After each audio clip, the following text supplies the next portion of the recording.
जय हिंद दोस्तों, the academy 2.0 पर आपका स्वागत है। मैं कुमार सत्या सर आज भारतीय राज्य व्यवस्था की सफलता प्रैक्टिस सीरीज का दूसरा पार्ट लेकर आया हूँ। देखेंगे कि जो ये भारतीय राज्य व्यवस्था का जो सफलता प्रैक्टिस सीरीज है, ये आगामी बिहार पुलिस और यूपी पुलिस का जो परीक्षा होने वाला है उनके लिए काफ़ी उपयोगी साबित होगा। इसके साथ ही साथ देखें, ये PRT, TGT, PGT, LT grade, GIC के लिए ये महत्वपूर्ण सीरीज है। तो आइए प्रश्न की तरफ बढ़े।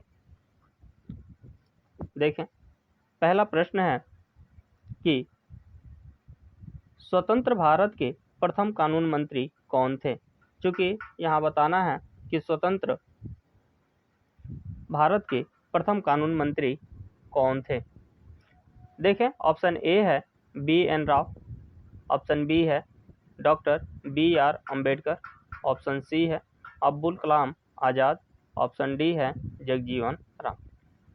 चूँकि स्वतंत्र भारत के प्रथम कानून मंत्री की बात करें तो ये थे डॉक्टर भीमराव अंबेडकर।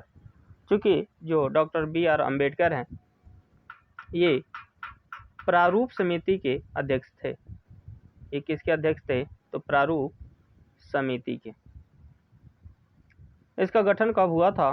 तो 29 अगस्त 1947 को इसका गठन हुआ था। और ये जो प्रारूप समिति है ये कुल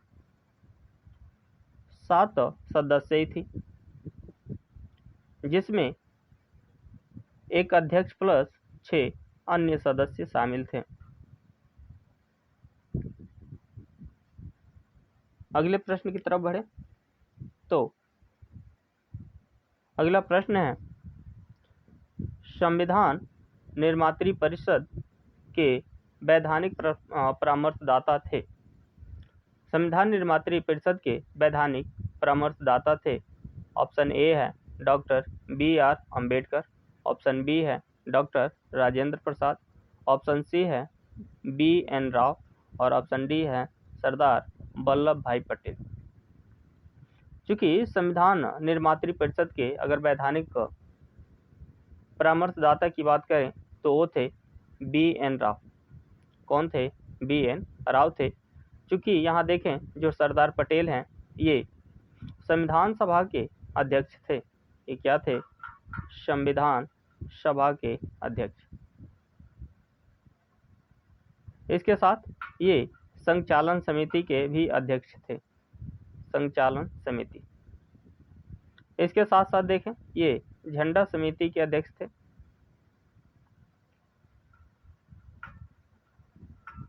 आगे बढ़े। अगला प्रश्न है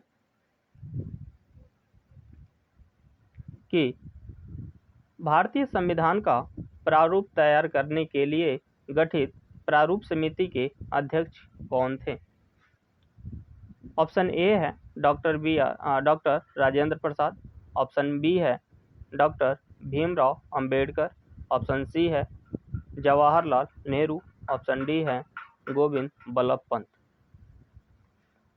चूँकि अभी पिछले क्वेश्चन में मैंने बताया कि जो प्रारूप समिति थी इसका गठन कब हुआ था, तो इसका गठन हुआ था 29 अगस्त 1947 को इसका गठन हुआ। ये जो प्रारूप जो समिति थी ये कुल 7 सदस्य थी। ये कुल 7 सदस्य थी।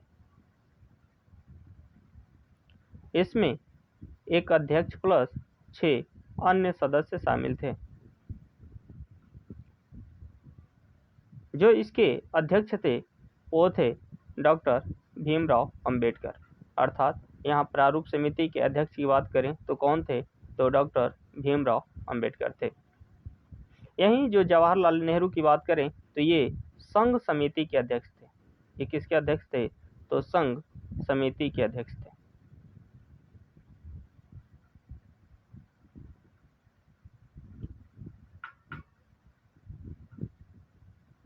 ठीक है, आगे बढ़े। अगला प्रश्न है, कैबिनेट मिशन योजना के तहत संविधान सभा में कितने सदस्यों की संख्या तय की गई थी। चूँकि यहाँ देखें कि ऑप्शन ए है 349, ऑप्शन बी है 389, ऑप्शन सी है 450 और ऑप्शन डी है 545। कैबिनेट मिशन के तहत जो संविधान सभा में सदस्यों की संख्या जो तय की गई थी, उनमें देखें कि जो 292 जो सदस्य थे और प्लस 4 सदस्य प्लस 93 सदस्य, जो 292 सदस्य थे ये थे ब्रिटिश प्रांतों से, ब्रिटिश प्रांत से। जो 4 सदस्य थे ये ब्रिटिश चीफ कमिश्नरी से थे, चीफ कमिश्नरी से, कमिश्नरी क्षेत्र से। और जो 93 जो सदस्य थे ये थे देसी रियासतों से, देसी रियासत।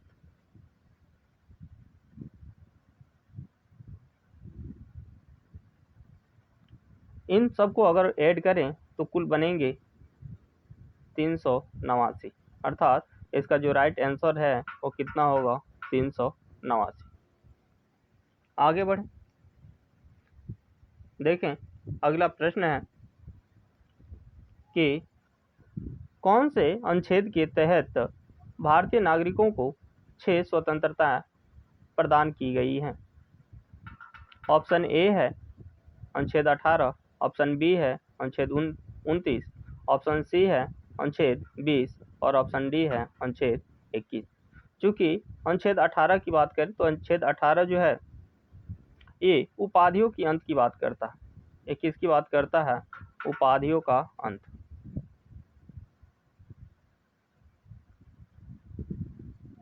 ऑप्शन 20 जो अनुच्छेद 20 है ये किसकी बात करता है? तो ये दोष सिद्धि के संबंध में संरक्षण प्रदान करता है। ये किसकी बात करता है?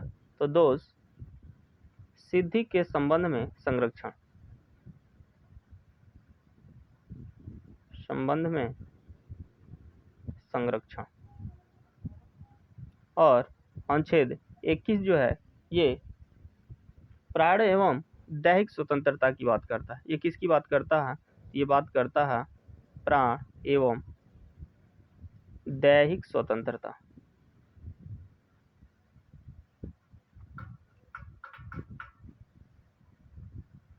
और यहाँ देखें कि जो भारतीय नागरिकों को 6 स्वतंत्रताएं जो प्रदान करने वाला अनुच्छेद है वो कौन सा है? अनुच्छेद 19 है। अनुच्छेद 19 में मूल रूप से देखें तो यहाँ मूल संविधान में कुल 7 मौलिक अधिकार प्रदान किए गए थे और वर्तमान में कितने हैं? 6 मौलिक अधिकार हैं। इसमें देखें कि जो 7वां मौलिक अधिकार था ये था संपत्ति का अधिकार। ये क्या था? संपत्ति का अधिकार था, संपत्ति का अधिकार। इसे 44वां संविधान संशोधन 1978 द्वारा इसे हटाकर अनुच्छेद 301 के तहत इसे विधिक या कानूनी अधिकार बना दिया गया। इसे क्या बना दिया गया? विधिक अधिकार या कहें कि कानूनी अधिकार बना दिया गया।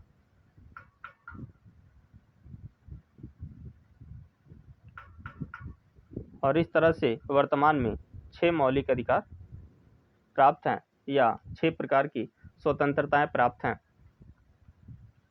आगे बढ़े,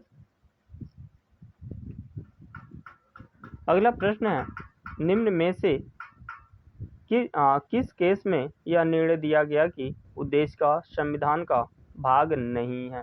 यहाँ नहीं की बात कर रहा है कि संविधान का भाग नहीं है। पहला ऑप्शन है Keshavananda Bharati case, option B है Maneka Gandhi case, option C है विशाखा केस और ऑप्शन डी है बेरूबारी केस। चूँकि जो केशवानंद भारती मामला है ये 1973 में आता है और ये कब ये किसकी बात करता है? तो ये संविधान की मूल ढांचा की बात करता है, यानी ये बेसिक स्ट्रक्चर की बात करता है। ये किसकी बात करता है? मूल ढांचा की बात करता है, यानी संविधान की बेसिक स्ट्रक्चर की बात करता है। और संविधान का अनुच्छेद को उद्देशिका को संविधान का भाग न मानने वाला केस कौन सा था? तो था बेरुबारी केस। यानी बेरुबारी केस में उद्देशिका को संविधान का भाग नहीं माना गया। आगे बढ़े। अगला प्रश्न है कि भारत के संविधान की प्रस्तावना में समाजवादी और निरपेक्ष शब्द को कब जोड़ा गया? ऑप्शन ए है 1975 में, ऑप्शन बी है 1976 में, ऑप्शन सी है 1977 में और ऑप्शन डी है 1978 में। चूंकि देखें कि संविधान में एक संशोधन होता है 42वां संविधान संशोधन 1976, 42वां संविधान संशोधन।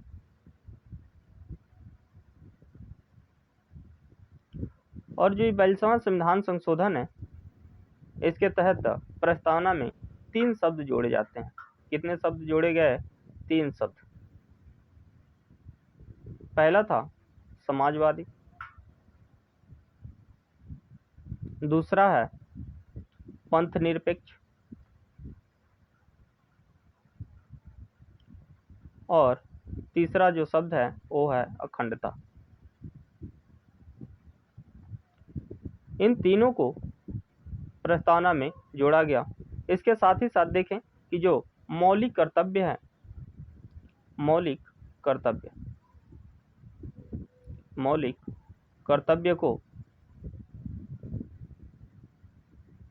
इसके तहत जोड़ा गया। और इसमें देखें कि भाग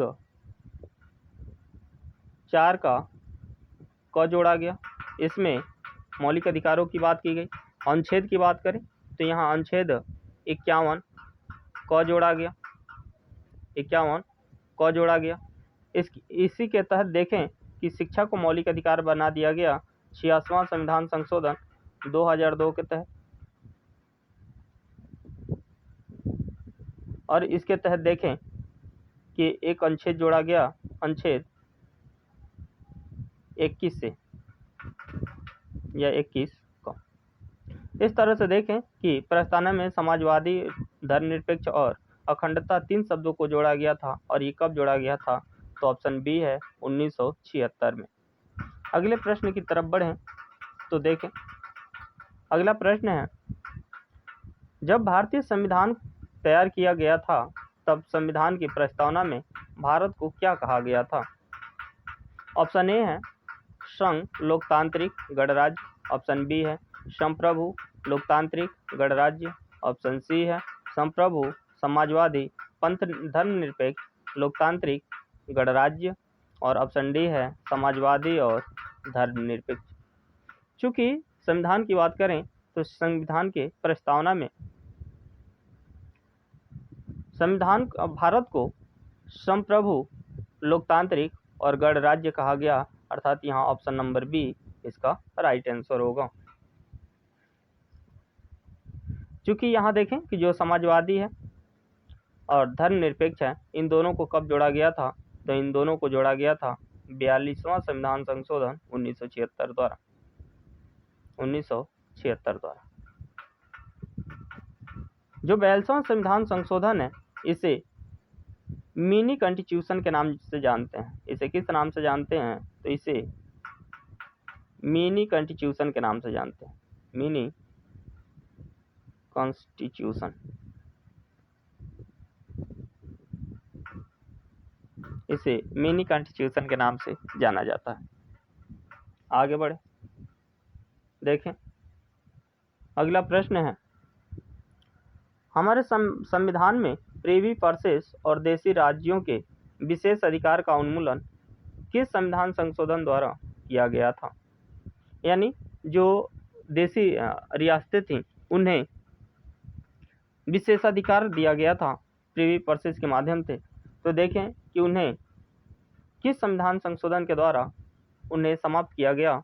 ऑप्शन ए है 26वां संविधान संशोधन द्वारा, ऑप्शन बी है 28वें संविधान संशोधन द्वारा, ऑप्शन सी है 30वें संविधान संशोधन द्वारा और ऑप्शन डी है 32वें संविधान संशोधन द्वारा।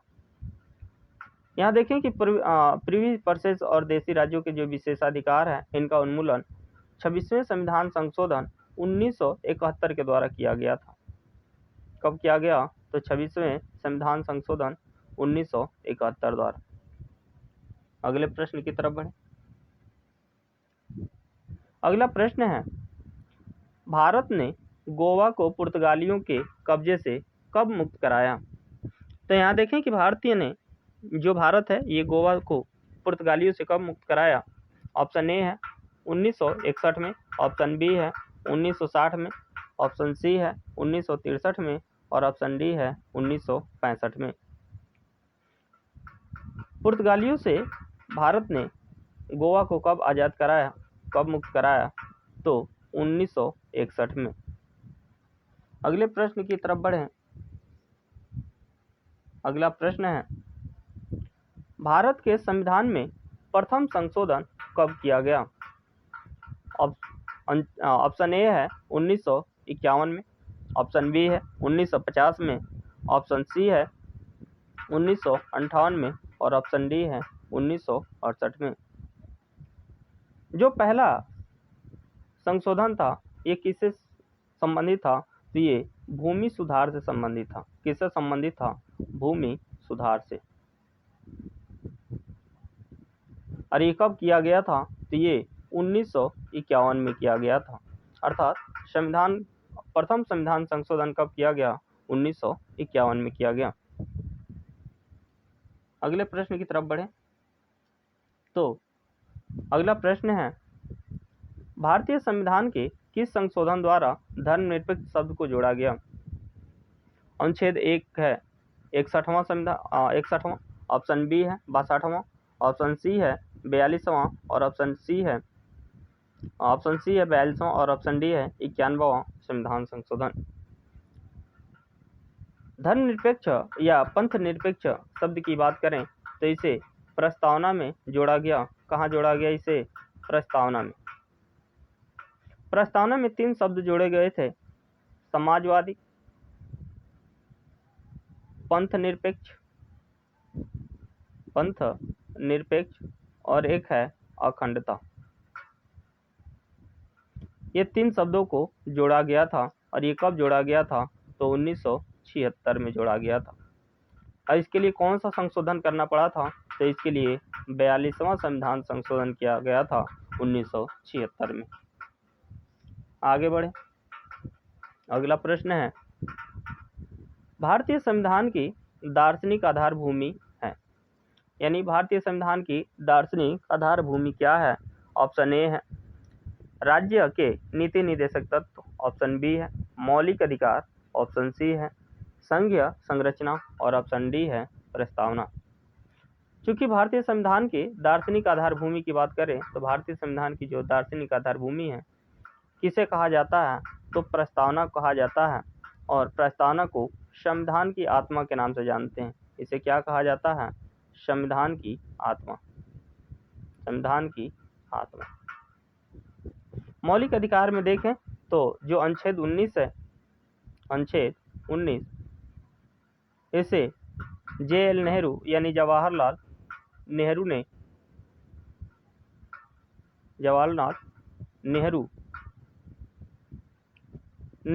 इसे क्या कहा था? तो इसे संविधान की आत्मा कहा था। संविधान की आत्मा। इसके साथ ही साथ देखें कि जो मौलिक अधिकार के अनुच्छेद 32 है और अनुच्छेद 32 है क्या? तो संवैधानिक उपचारों का अधिकार है। ये क्या है? संवैधानिक उपचारों का अधिकार। उपचारों का अधिकार। इसको डॉक्टर B.R.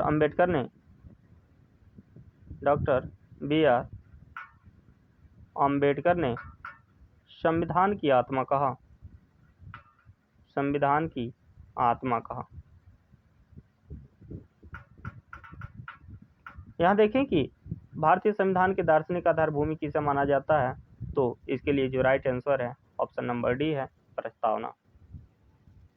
अगले प्रश्न की तरफ बढ़ें। अगला प्रश्न है, निम्नलिखित में से कौन सा शब्द संविधान की प्रस्तावना में नहीं है? यानी इसमें से कौन सा ऐसा शब्द है जो संविधान की प्रस्तावना में नहीं है? ऑप्शन ए है न्याय, ऑप्शन बी है व्यक्ति की गरिमा, ऑप्शन सी है बंधुत्व और ऑप्शन डी है संज्ञा। चूंकि संविधान की जो प्रस्तावना है उसमें न्याय की बात की गई है, व्यक्ति की गरिमा की बात की है, बंधुत्व की बात की गई है, लेकिन कहीं भी संज्ञा शब्द का प्रयोग नहीं किया गया है, अर्थात इसका जो राइट आंसर होगा ऑप्शन नंबर डी होगा। अगले प्रश्न की तरफ बढ़ें। अगला प्रश्न है, वोट देने का अधिकार एक सामाजिक अधिकार है, ऑप्शन बी व्यक्तिगत अधिकार है, ऑप्शन सी वैधानिक अधिकार है या ऑप्शन डी विधिक अधिकार है। चूंकि जो वोट देने का अधिकार है ये हमें कौन प्रदान करता है? तो ये संविधान प्राप्त करता है। कौन प्रदान करता है? संविधान प्रदान करता है। और जब संविधान प्रदान करता है अतः जो वोट देने का अधिकार है वो कैसा अधिकार है? तो संवैधानिक अधिकार है। कैसा अधिकार है? संवैधानिक अधिकार है। अगले प्रश्न की तरफ बढ़ें। अगला प्रश्न है कि नागरिकता प्राप्त करने का निम्न में से कौन सा साधन है? यानी किस तरीके से नागरिकता प्राप्त की जा सकती है? ऑप्शन ए है जन्म के आधार पर, ऑप्शन बी है शिक्षा के आधार पर, ऑप्शन सी है धन संपत्ति होने पर और ऑप्शन डी है प्रधानमंत्री की कृपा पर। चूंकि भारतीय जो संविधान है उसके तहत देखें कि प्रधानमंत्री की कृपा से नागरिकता नहीं प्राप्त कर सकते, धन संपत्ति के आधार पर हम नागरिकता नहीं प्राप्त कर सकते, शिक्षा के आधार पर भी नहीं, हमें किसके आधार पर मिलेगा? जन्म के आधार पर। इसके अलावा अन्य कई तरीके हैं जिनके माध्यम से पंजीकरण करा के हम नागरिकता प्राप्त कर सकते हैं, लेकिन उपयुक्त तो अगर यहाँ देखें चारों ऑप्शन में तो जो राइट आंसर है वो कौन होगा? जन्म के अधिकार पर। अर्थात यहाँ देखें कि कोई व्यक्ति कितना भी पढ़ा लिखा क्यों ना हो, कितनी भी डिग्री क्यों ना हो, उसके आधार पर उसे भारत की नागरिकता नहीं दी जा सकती। इसके तहत देखें कि अगर कोई व्यक्ति बहुत पैसे वाला है और वो देखिए क्रिमिनल है तो भी उसके पास अधिक धन संपत्ति होने पर भी उसे यहाँ की नागरिकता नहीं प्राप्त की जा सकती है। आगे देखें। अगला प्रश्न है, किन दो भाषाओं का उपयोग भारत के किसी भी हिस्सा में भारत भाषा के रूप में नहीं होता है? यहाँ देखें कि इनमें से कौन सी ऐसी दो भाषाएं हैं जिन्हें भारत के किसी भी हिस्से में भाषा के रूप में प्रयोग नहीं किया जाता है। ऑप्शन ए है सिंधी और संस्कृति, ऑप्शन बी है सिंधी और अंग्रेजी, ऑप्शन सी है पंजाबी और उर्दू और ऑप्शन डी है तमिल और कश्मीरी। क्योंकि देखें कि सिंधी और संस्कृत जो है ये हमारे संविधान में जो 22 भाषाएं हैं, मान्यता प्राप्त जो भाषाएं हैं, उनमें देखें कि इनका भी उल्लेख है, लेकिन ये भारत की किसी भी हिस्से में इनका प्रयोग नहीं होता है, कोई भी इसका भाषा के रूप में प्रयोग नहीं करता। अर्थात यहाँ देखें कि जो इसका राइट आंसर है वो ऑप्शन नंबर ए होगा। आगे बढ़ें अगले प्रश्न की तरफ। तो देखें अगला प्रश्न है, धर्मनिरपेक्षता से तात्पर्य है। धर्मनिरपेक्षता से तात्पर्य क्या है? यहाँ देखें ऑप्शन ए है धर्म की राजनीति से पृथकता, ऑप्शन बी है धार्मिक स्वतंत्रता, ऑप्शन सी है राज्य का कोई धर्म न होना और ऑप्शन डी है धार्मिक समानता। चूंकि जो धर्मनिरपेक्षता है इसका अर्थ होता है राज्य का कोई धर्म न होना, अर्थात यहाँ जो इसका राइट आंसर है वो ऑप्शन नंबर सी होगा। अगले प्रश्न की तरफ बढ़े। अगला प्रश्न है, केंद्र राज्य के मध्य शक्तियों का बंटवारा संविधान की किस अनुसूची में किया गया है? चूंकि यहाँ देखें कि केंद्र राज्य के मध्य शक्तियों का बंटवारा के लिए ऑप्शन ए है 5वीं अनुसूची, ऑप्शन बी है 7वीं अनुसूची, ऑप्शन सी है 10वीं अनुसूची और ऑप्शन डी है 12वीं अनुसूची। केंद्र राज्य शक्तियों का बंटवारा अनुसूची 7 के माध्यम से शक्तियों का बंटवारा की जाती है। यहाँ देखें कि 3 प्रकार की अनुसूचियों का वर्णन है। एक है संघ सूची जिसमें 97 विषय थे और वर्तमान में 100 विषय। दूसरा है राज्य सूची जिसमें 66 विषय थे, वर्तमान में 61 विषय हैं। और अगला देखें कि समवर्ती सूची है। यहाँ देखें और अगले प्रश्न की तरफ बढ़ें। देखें कि जो अगला प्रश्न है वो है भारतीय संविधान के किस अनुच्छेद में संविधान संशोधन की प्रक्रिया का उल्लेख है। ऑप्शन ए है 352, ऑप्शन बी है 368, ऑप्शन सी है 370 और ऑप्शन डी है 372।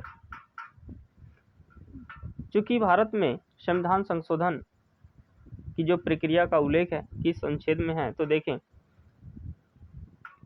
कि संविधान का भाग 20 और अनुच्छेद की बात करें तो अनुच्छेद है 368। अर्थात यहाँ जो राइट आंसर है वो ऑप्शन नंबर बी इसका राइट आंसर होगा। 352 क्या है, तो 352 की बात करें ये आपातकाल है। क्या है? आपातकाल। 356 राजकीय आपातकाल है या राज्य आपातकाल है। और 352 क्या है? राष्ट्रीय आपातकाल है। एक होता है 360, अनुच्छेद 360 क्या है? वित्तीय आपातकाल है, वित्तीय आपातकाल।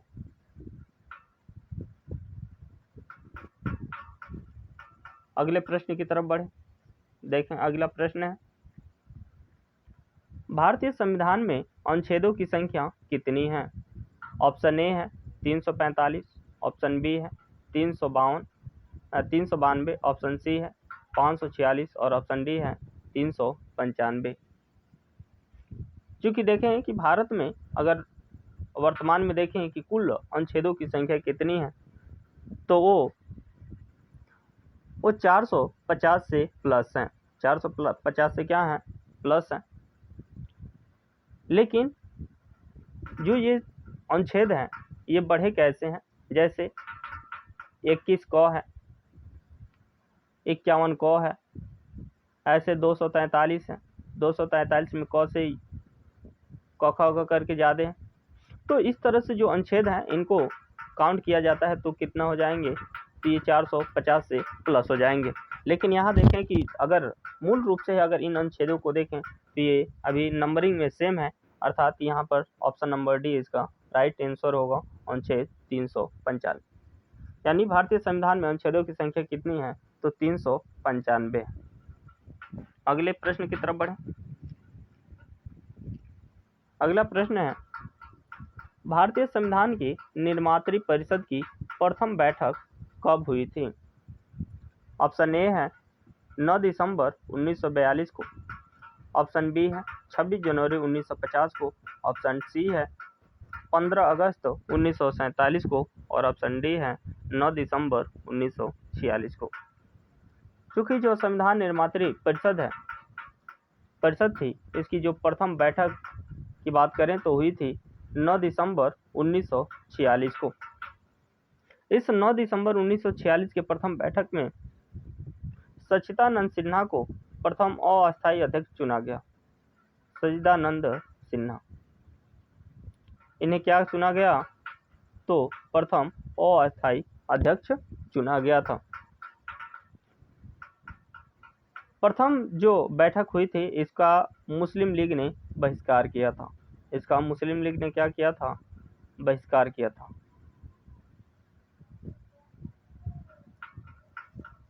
मुस्लिम लीग ने इसका बहिष्कार किया था।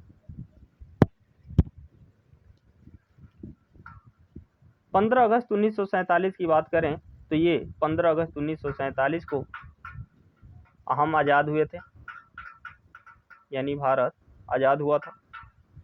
14 अगस्त 1947 की बात करें, 14 अगस्त 1947 को, तो 14 अगस्त 1947 को पाकिस्तान आज़ाद हुआ था। पाकिस्तान आज़ाद हुआ था। 26 जनवरी 1950 की बात करें तो भारत गणतंत्र बना था। भारत गणतंत्र राज्य बना। और यहीं देखें कि 26 जनवरी 1950 को जब हमारा संविधान लागू हुआ, क्या लागू हुआ? संविधान। और जैसे ही संविधान लागू हुआ तो हम क्या बन गए? गणतंत्र बने। इस तरह से देखें कि जो संविधान निर्मात्री परिषद थी, इसकी बैठक कब हुई थी? तो 9 दिसंबर 1946 को इसकी राइट आंसर हो। अगले प्रश्न की तरफ बढ़ें। देखें, अगला प्रश्न है, भारतीय संविधान के किस अनुच्छेद का संबंध वित्त विधेयक से है? भारतीय संविधान के किस अनुच्छेद का संबंध वित्त विधेयक से है? ऑप्शन ए है 360, ऑप्शन बी है 395, ऑप्शन सी है अनुच्छेद 309 109 और ऑप्शन डी है 465। चूंकि भारतीय संविधान के किस अनुच्छेद में किस अनुच्छेद का संबंध वित्त विधेयक से है, तो यहाँ देखें कि जो ऑप्शन नंबर सी है अनुच्छेद 109, इसका संबंध किससे है? वित्त विधेयक से है। यानी अब इसमें क्या है? तो इसमें अनुच्छेद 109 में धन विधेयक की बात की गई। किसकी बात की गई है? तो धन विधेयक।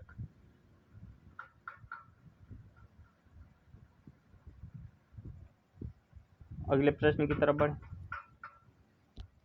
देखें, अगला प्रश्न है, भारतीय संविधान का निर्माण निम्नलिखित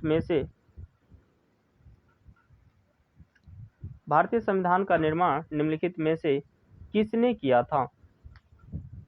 ऑप्शन ए है संसद ने, ऑप्शन बी है संविधान सभा ने, ऑप्शन सी है भारतीय राष्ट्रीय कांग्रेस ने और ऑप्शन डी है भारतीय सर्वोच्च न्यायालय ने।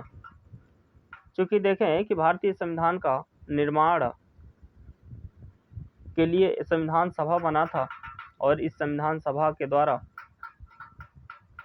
संविधान का निर्माण किया गया, अर्थात यहाँ देखें कि ऑप्शन नंबर बी इसका राइट आंसर होगा, संविधान सभा।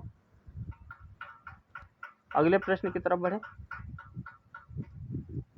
अगला और अंतिम प्रश्न है, भारतीय संविधान सभा के अध्यक्ष थे। भारतीय संविधान सभा के अध्यक्ष थे, यानी भारतीय संविधान सभा के अध्यक्ष कौन थे?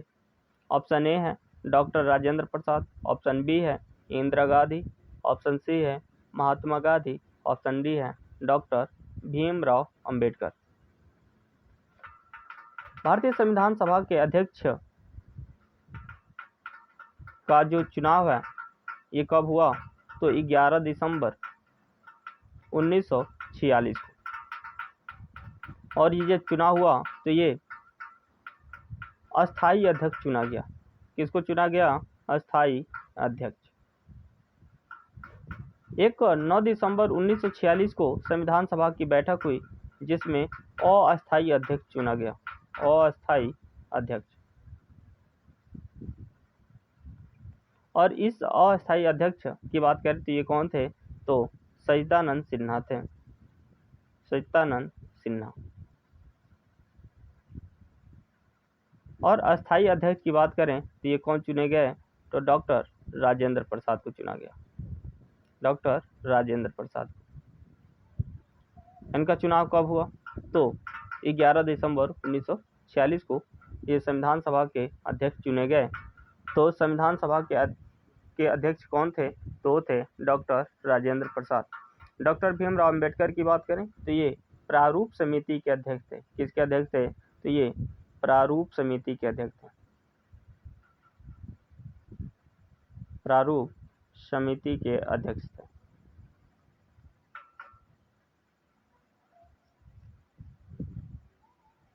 Thank you for watching.